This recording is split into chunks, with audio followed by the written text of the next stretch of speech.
Hello everyone, welcome to my YouTube channel associate learning. तो हम पढ़ रहे हैं रिसर्च मेथड इन एजुकेशन, जो एमएड फर्स्ट सेमेस्टर में हमारा पेपर 4 है, जिसमें हमने क्लास 1 ले ली है। उसमें हमने क्या क्या पढ़ा है, रिसर्च का मीनिंग हमने पढ़ा है और डेफिनेशन पढ़ी है कि रिसर्च कैसे कैसे काम करता है, रिसर्च में क्या क्या होता है, ये सब हमने पढ़ चुका है। रिसर्च री और सर्च से मिल करके बना है। तो आज हम पढ़ने वाले हैं नेचर ऑफ रिसर्च। वीडियो को शुरू करने से पहले अगर आप चैनल पर नए हैं तो चैनल को सब्सक्राइब करें, बेल आइकन को प्रेस करें। आप हमारे इंस्टाग्राम से भी हमें ज्वाइन कर सकते हैं। टेलीग्राम भी हमारा एसोसिएट लर्निंग के नाम से है। ये हमारा मोबाइल नंबर है 8176929665। इस मोबाइल नंबर पर आपको अगर कोई भी क्वेरी है किसी भी तरीके की, तो आप हमें इसमें संपर्क कर सकते हैं। तो चलिए शुरू करते हैं हम अपना आज का सेशन। तो आज हम देखने वाले हैं नेचर ऑफ रिसर्च, यानी अनुसंधान की प्रकृति। अनुसंधानकार सदैव या तो किसी अनुभूत समस्या या समाधान करता है अथवा समाधान करने की ओर प्रवृत्त होता है। यानी कि हम रिसर्च में क्या करते हैं, कुछ खोजते हैं। कोई एक हमारे पास प्रॉब्लम होती है, हम उसका खोज करके उसका निवारण निकालते हैं। यानी कि हमें रिसर्च में सबसे पहले क्या करना है, हमें एक समस्या दी गई है, उसका हमें समाधान करना है।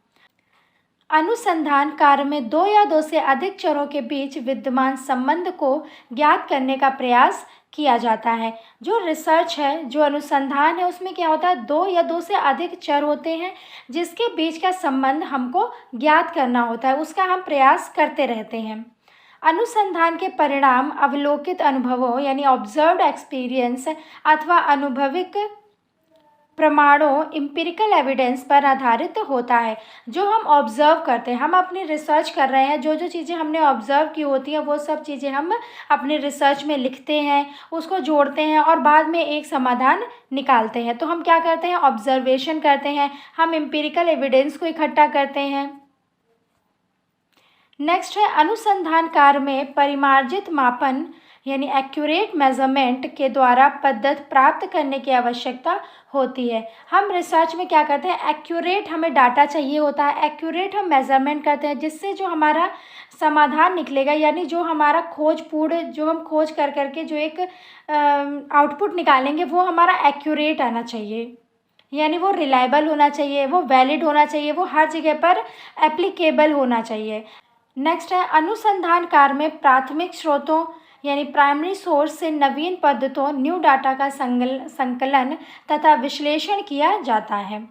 अनुसंधान कार्य सुनियोजित यानी वेल प्लान्ड ढंग से संपन्न किया जाता है। मैंने कल आपको बताया था कि जो रिसर्च है वो एक सिस्टमैटिक वे से काम करती है, यानी वेल प्लान्ड। हमें पहले प्लानिंग करनी होती है, इसके बाद हम रिसर्च का प्रोसेस पढ़ेंगे। उसके प्रोसेस में आपको पता चलेगा हम कौन कौन से सिस्टम को फॉलो करते हैं। हम प्लान बनाते हैं, हम फिर क्या करते हैं, हम हाइपोथेसिस बनाते हैं, हम बहुत सारी चीज़ें करते हैं, उसके बाद तक हम फाइनल आउटपुट तक पहुंचते हैं। तो हमें क्या करना होता है, एक सुनियोजित कार्य बनाना होता है, यानी वेल प्लान्ड ढंग से हमें रिसर्च करनी होती है। नेक्स्ट है अनुसंधान कार्य को करने में विशेषज्ञता यानी एक्सपर्टीज़ की ज़रूरत होती है। हमें क्या है, हमें एक्सपर्टीज़ की ज़रूरत होती है, क्योंकि आपने देखा होगा बहुत सारे रिसर्चर किसी के अंडर काम करते हैं, यानी कि वो उनसे क्या करते हैं, अपनी कुछ राय लेते हैं, मशवरा लेते हैं, तो वो एक्सपर्टीज़ उन्हें समझाते हैं कि आपको कैसे कैसे क्या करना है, तो उनकी भी ज़रूरत पड़ती है। अनुसंधान सदैव वस्तुनिष्ठ यानी ऑब्जेक्टिव तथा तर्क संगत यानी लॉजिकल होता है। जो हमारा रिसर्च है वो हमेशा ऑब्जेक्टिव होना चाहिए, रिलायबल होना चाहिए, लॉजिकल होना चाहिए और वैलिड होना चाहिए। ठीक है। नेक्स्ट है अनुसंधान धैर्य पेशेंस से युक्त तथा अफरा तफरी यानी हरी से विमुक्त प्रक्रिया है। पेशेंस, अगर जिसके अंदर पेशेंस नहीं है वो रिसर्च नहीं कर सकता। हमें, क्योंकि जो रिसर्च है वो एक दिन का कार्य नहीं है, उसमें हमें बहुत महीनों बहुत साल लग जाते हैं, तब जाकर एक अच्छी रिसर्च, एक वैलिड रिसर्च, एक रिलायबल रिसर्च बनती है। इसलिए हमें क्या करना है, पेशेंस रखना है और अपने काम को करते रहना है, हमें अफरा तफरी नहीं मचानी है। नेक्स्ट है अनुसंधान औपचारिक क्रिया है, ये एक फॉर्मल है, इनफॉर्मल नहीं है कि जो मनाया जैसे मनाया वैसे कर दिया। हर चीज़ एक सिस्टम से होगी, वेल प्लान्ड मैनर से होगी, इसलिए इसको फॉर्मल प्रक्रिया बोलते हैं। अनुसंधान में गहन अध्ययन यानी इन डेप्थ स्टडी किया जाता है।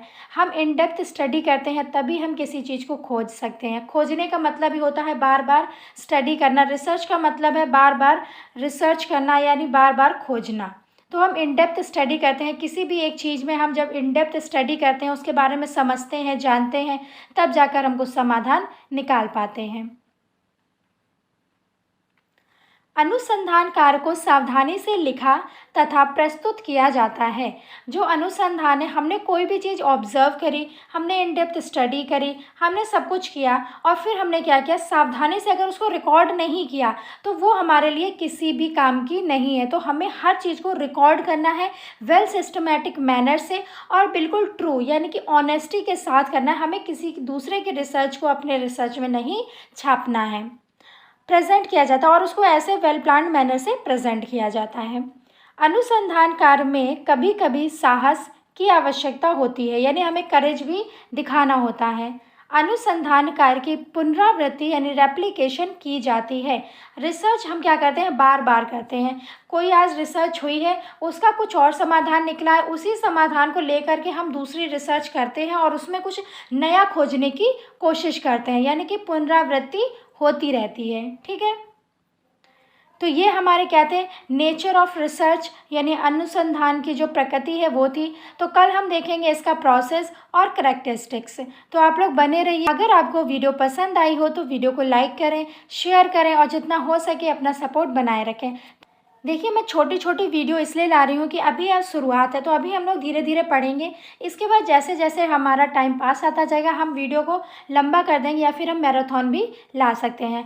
कल या परसों तक मैं आपको मिड टर्म में जो एग्ज़ाम हुए थे उसका पेपर भी आपके साथ शेयर करूँगी। तो आप लोग चैनल से बने रहें।